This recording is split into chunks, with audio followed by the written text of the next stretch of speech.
Hello, I'm Eric Snodgrass, Principal Atmospheric Scientist at Nutrient Ag Solutions, and I want to thank you for watching this weekly Ag Weather Update brought to you by the Farm Credit Associations of North Carolina.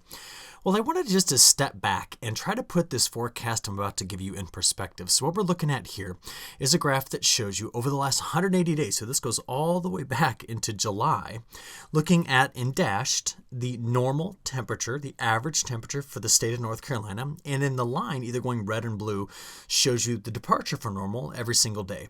You can see that we've had a few time periods of below average temperatures, especially right here when we get back to the very beginning of the month of November. But outside of that, we have spent much of the last half of this year with well above average temperatures. And the question I have to ask, and I got to try to answer here, is do we continue to see the warm trend we have had as of late continue? Here's the other side of this, looking at precipitation. Now that top figure shows you in dashed the normal rate of accumulation of precipitation, again going back to July all the way until now. We did have a time period here that stretched mainly the month of September, beginning October. I'm talking right in through here where there was very little precipitation, and that built up this sizable deficit. But since then, the slope at which we've been accumulating the precipitation has made up for that longer term deficit, and we're slowly getting everything back toward we call normal. Well, as we look out over the next week, take a look at this. This is a map from the European model showing you the next 10 days. So not just 7 days, but the next 10 days of total accumulated precipitation. And we can see that there are parts of the southeast, parts of the mid-south, the Ohio River Valley, that are going to be extremely wet. The question is how much of that moisture makes it into the state of North Carolina. You can clearly see here a west-east bias in total amount of precipitation. But I'm going to tell you this, it doesn't matter what model you look at. This is the European, this is the GFS. They're both painting a very, very similar picture. Now for the state of North Carolina, the GFS right now is wetter than the European, but I think there's some reasons why we should favor the European here overall, and I'll get to those details in just a few moments. Now, in terms of severe weather, I think this big system that's coming out at the end of this weekend is going to keep the strongest, most severe weather away from North Carolina. It's really going to be setting up here first on Friday in parts of Arkansas, Louisiana, and Texas, and then by the time we get into Saturday, moving over to Alabama, Mississippi, Georgia, and Tennessee. So possibly late Saturday night and early Sunday morning. I'll show you the details in a few moments here.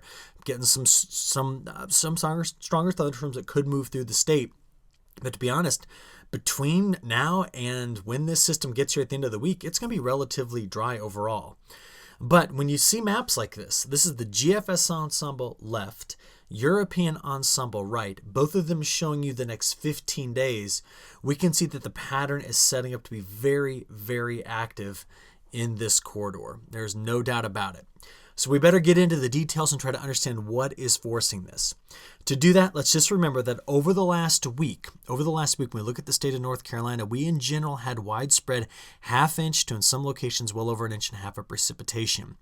And the heaviest corridor was back a little bit farther to our west, right in through here, Louisiana through eastern Tennessee, where some places picked up 6 inches of rainfall. So just for perspective, this is the area we're targeting again with the heaviest amounts of rain in the coming days. So let's take a look here at what we're anticipating in terms of the flow of the jet stream, because this is where the story is really unfolding. What we have going on right now is very strong jet stream flow coming here off of Asia. It splits, and the split is happening way far out here in the open, Central Pacific Ocean. So there's a big ridge that's sitting right in through this area. Everything comes together, the subtropical branch here, the polar branch here, and it races from the Baja of California clear to Maine like this.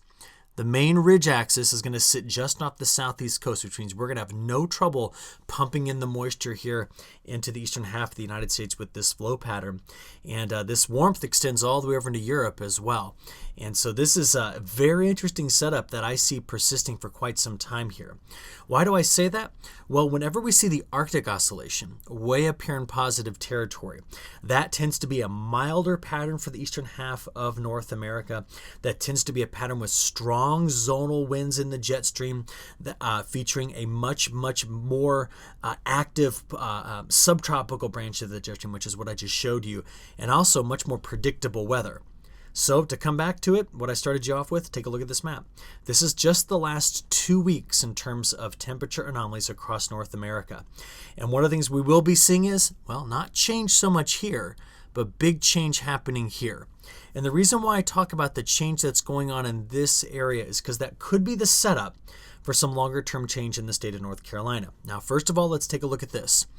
During day 5 through day 10, so this would be like the 11th through the 16th, but the only places in North America that really start to get cold are right in through this corridor.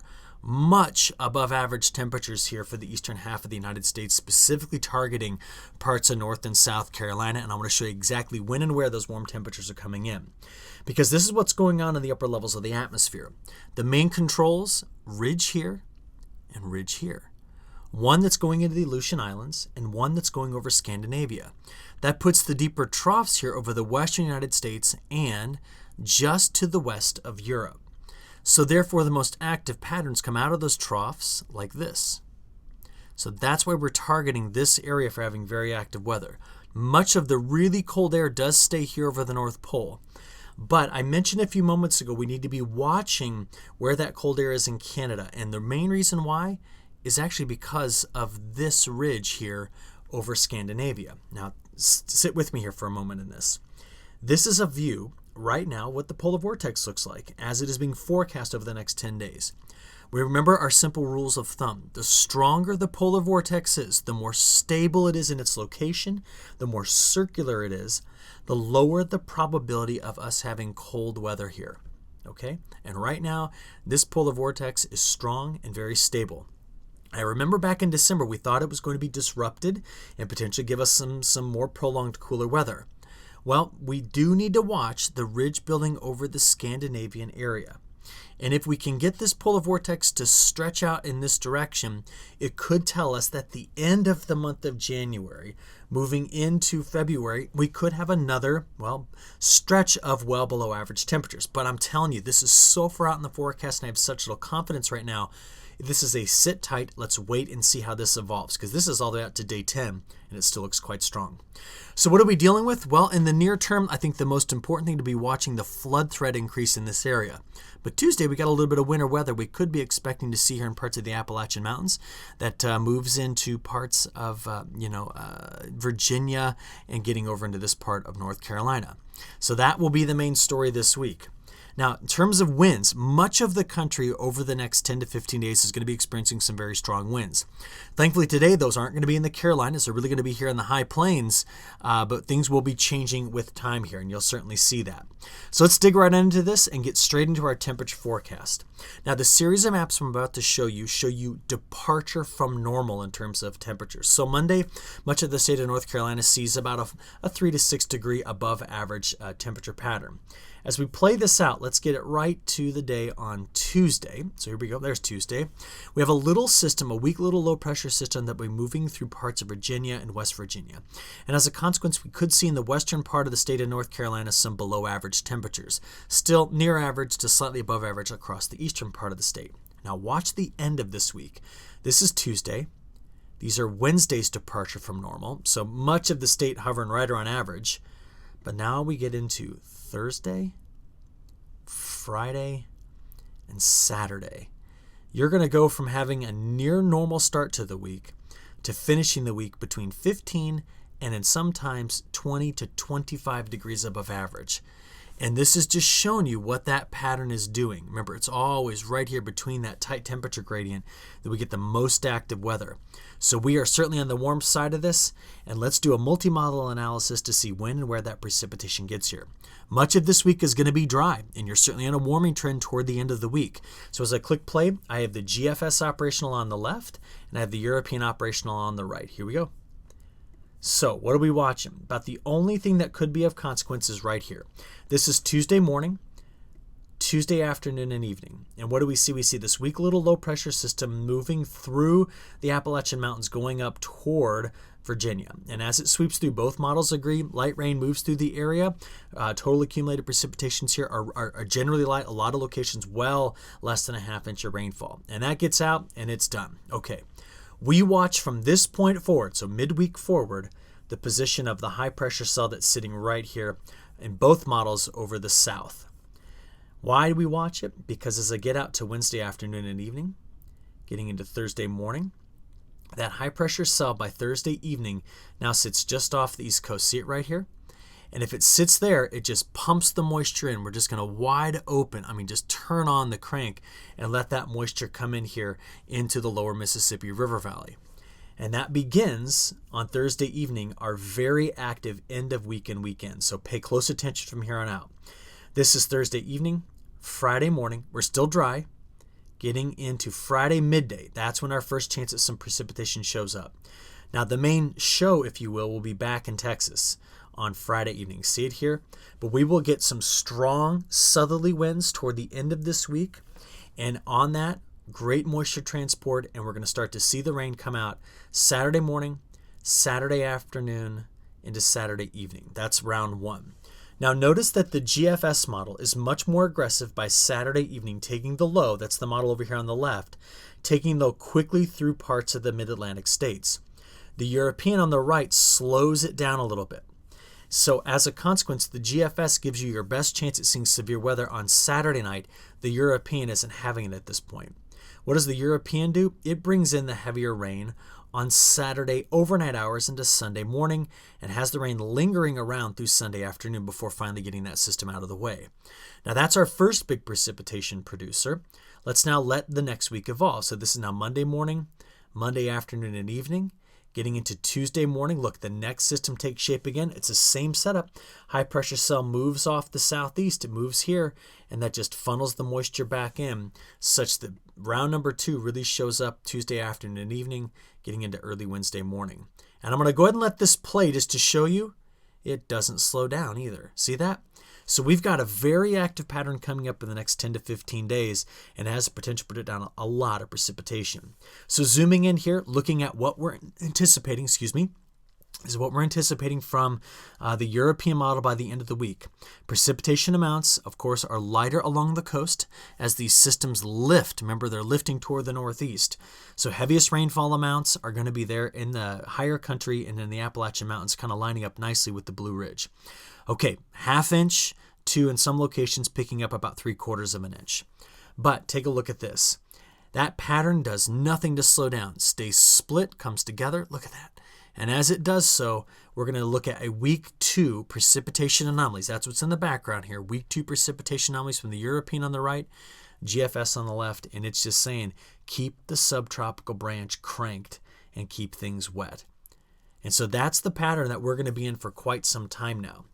So we know what our temperatures are going to do. Throughout much of this week, it's a mild week. It starts off on the, let's just call it near average to cooler side, and then progresses toward a warmer pattern. Look at day 5 through 10, though. So this will be this Friday through much of next week. That's when we see the warmest temperatures overall really spreading here just ahead of this system on Thursday, Friday, and Saturday. So very warm conditions at the end of this week.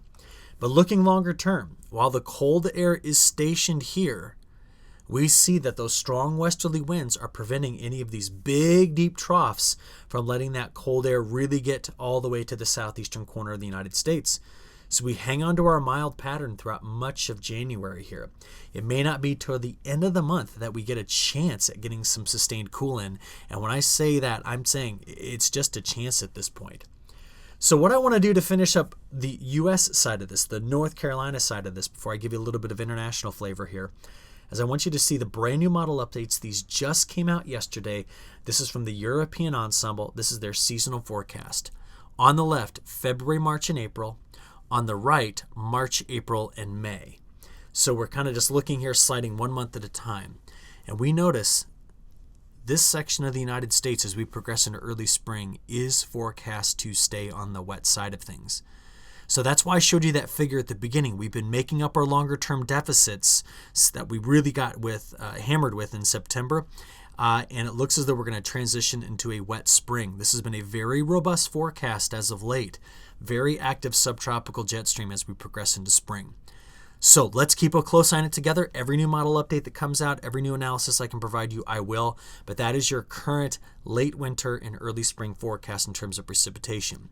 The temperature pattern overall is mild. It's warmer than normal. That doesn't mean it won't get cold. That doesn't mean we couldn't have big snowstorms. We're looking at a 3-month average. That's the overall picture. Elsewhere around the world, let me show you what's going on in the tropics, because we've seen how the jet stream and the polar region really seem to be controlling things right now. Well, what's going on in the tropics? I want you to look over here on the left at something called the Southern Oscillation Index. Now, when the Southern Oscillation Index gets below that black line I just drew there, we typically think that the atmosphere is behaving more El Nino-like. What we see, though, is that as of late, our actual calculations of the SOI are increasing. In fact, today's daily contribution would make you think that there's a La Nina going on. So do the winds. See these blues in through here? This is in the Central Pacific Ocean. Those are strong trade winds. Strong trade winds. Those are more indicative of La Nina than anything. So what am I telling you? We do not have either El Nino or La Nina. So what's controlling the tropics? Well, it's not the Indian Ocean dipole, which we talked about so much this late summer and fall. It has crashed back down into normal. And so all the attention goes over to the MJO. Now, here's your quick lesson again. Remember, phase 3, 4, 5, and 6, these are warm phases for North Carolina for the MJO. Phase 7, 8, 1, 2, these are the colder phases. So what do we see? The MJO is currently sitting here in null phase, comes out like this into phase 4, 5, and 6. Now, all weekend long, I was watching the transition of this because there are some clues that this could come right back into null phase and then show up again in phase 3, 4, 5, and 6, rather than coming out like this and running counterclockwise around this diagram. That would keep the mild wet pattern in place throughout the rest of winter here. So we need to watch the tropics very, very carefully, because if the North Atlantic Oscillation stays positive, if the Arctic Oscillation stays positive, and the MJO stays over here on the right side of this diagram, boy, it is going to be a warm finish to winter compared to normal. Now, what else is this affecting? It's certainly affecting Australia. Now, you've seen in the news, they've talked so much about the drought that is going on down here and the smoke. This is all smoke that you see over here in this satellite image. Ironically, there is a tropical cyclone here named Blake that's hitting the northeast side, and folks down here in the southwest, on the northwest side, folks down in the southeast would be desperate to get some of that rainfall, but it is not coming anytime soon. So what I want to wrap this up with is giving you a quick rundown of what's going on in South America. We're going to look here at 4 different regions to get us going. First, the graphics in the middle are precipitation anomalies. So the dash line is normal, and the shading tells you if there's deficit. The main deficit in Mato Grosso, which is their biggest producing state, came back here way back in August and September. Now, they've got the first crop beans in. It's coming out, so the drier conditions you see inside this box will actually be favorable for the harvest of the first crop of soybeans. And despite the drought that you see here in the figure, a lot of that, again, came early in the season. Let's move to the south and east of there, over to Minas Gerais, Bahia, Tocantins, that region, okay? On this side, Goiás as well. It had 2 time periods, one that happened in the beginning of December and one toward the end of December, where they were very hot and very dry. So there are pockets of drought in this area. They're expected to be dry over the next 7 days, but then week 2 is looking wet on that side. Going south of there, down into Paraná, and Rio Grande do Sul, that's what's in that next box. We can see overall, while there have been a few time periods of below average precipitation, they're still much closer to average on their total rainfall. They did have, during this time period here, very, very hot conditions. So we're getting some mixed reports on the full season corn and also on the quality of the first crop of soybeans. But finally, to wrap this up, Argentina right now, while it's looking wet over the next 15 days in their primary growing regions, that's the 2 maps in the background, we see that overall precipitation's been relatively good for Argentina. We're not hearing too much in terms of bad weather impacting things in Argentina's primary growing regions. North, west, and south of that box are having some troubles, though. Well, I want to give you that international flavor before we wrap this one up, but I hope that you all have a great week and just prepare for a very active weekend that's coming up, okay? I'll talk to you again next Monday. Have a great one. Thank you.